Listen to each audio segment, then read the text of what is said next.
اللہ اللہ اللہ اللہ اللہ اللہ اللہ اشرح لی صدری ویسر لی امری واحلل عقدۃ من لسانی یفقہوا قولی اعوذ باللہ من الشیطان الرجیم بسم اللہ الرحمن الرحیم من ذا الذی یقرض اللہ قرضا حسنا، کون شخص ہے ایسا جو قرض دے اللہ کو اچھا قرض، فیضاعفہ لہ اضعافا کثیرا، پھر دگنا کر دے اللہ اس کو کئی گنا، واللہ یقبض ویبسط، اور اللہ ہی تنگی کر دیتا ہے وہی کشائش کرتا ہے، وَإِلَيْهِ تُرْجَعُونَ، اور اسی کی طرف تم لوٹائے جاؤ گے۔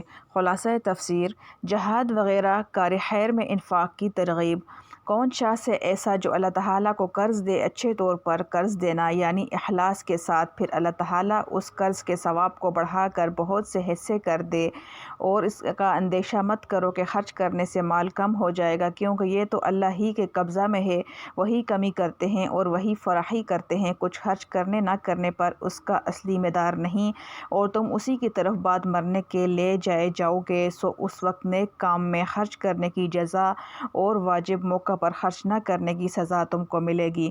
معارف و مسائل۔ نمبر 1، یقرض اللہ قرضا حسنا، قرض سے مراد نیک عمل کرنا اور اللہ تعالیٰ کے راستے میں خرچ کرنا ہے۔ اس کو قرض مجازن کہہ دیا، ورنہ سب اللہ تعالیٰ ہی کی ملک ہے۔ مطلب یہ ہے کہ جیسے قرض کا عوض ضروری دیا جاتا ہے، اسی طرح تمہارے انفاق کا عوض ضروری ملے گا۔ اور بڑھانے کا بیان ایک حدیث میں آیا ہے کہ ایک خرمہ اللہ تعالیٰ کے راستے میں خرچ کیا جائے تو خدا تعالیٰ اس کو اتنا بڑھاتے ہیں کہ وہ احد پہاڑ سے بڑا ہو جاتا ہے۔ اللہ تعالیٰ کو قرض دینے کا یہ بھی مطلب بیان کیا گیا ہے کہ اس کے بندوں کو قرض دیا جائے اور ان کی حاجت براری کی جائے۔ چنانچہ حدیث میں قرض دینے کی بہت فضیلت وارد ہوئی ہے۔ رسول کریم صلی اللہ علیہ وسلم نے فرمایا، جو مسلمان دوسرے مسلمان کو قرض دے دیتا ہے، یہ قرض دینا اللہ تعالیٰ کی راستے میں اس مال کے 2 دفعہ صدقہ کرنے کے برابر ہے۔ نمبر 2، ابن عربی رحمۃ اللہ علیہ فرماتے ہیں، اس آیت کو سن کر لوگوں کے 3 فرقے ہو گئے۔ پہلا فرقہ ان بد نصیب لوگوں کا ہے جنہوں نے یہ آیت سن کر کہا کہ محمد صلی اللہ علیہ وسلم کا رب ہماری طرح محتاج ہے اور ہم غنی ہیں۔ اس کا جواب قرآن کریم کی ایک اور آیت لَقَدْ سَمِعَ اللَّهُ قَوْلَ الَّذِينَ قَالُوا إِنَّ اللَّهَ فَقِيرٌ وَنَحْنُ أَغْنِيَاءُ سے دیا۔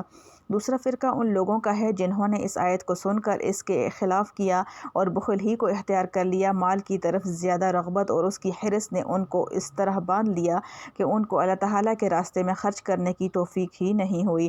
تیسرا فرقہ ان مخلص مسلمانوں کا ہے جنہوں نے فوراً ہی اس آیت پر عمل کر لیا اور اپنا پسندیدہ مال اللہ کے راستے میں دے دیا، جیسا کہ ابو الدحداء وغیرہ۔ جب یہ آیت نازل ہوئی تو حضرت ابو الدحداء رضی اللہ تعالیٰ عنہ نبی کریم صلی اللہ علیہ وسلم کی خدمت میں حاضر ہوئے اور آپ صلی اللہ علیہ وسلم سے پوچھا کہ اللہ کے رسول صلی اللہ علیہ وسلم، میرے ماں باپ آپ صلی اللہ علیہ وسلم پر قربان ہوں، کیا اللہ تعالیٰ ہم سے قرض مانگتے ہیں حالانکہ وہ قرض سے مستغنی ہیں؟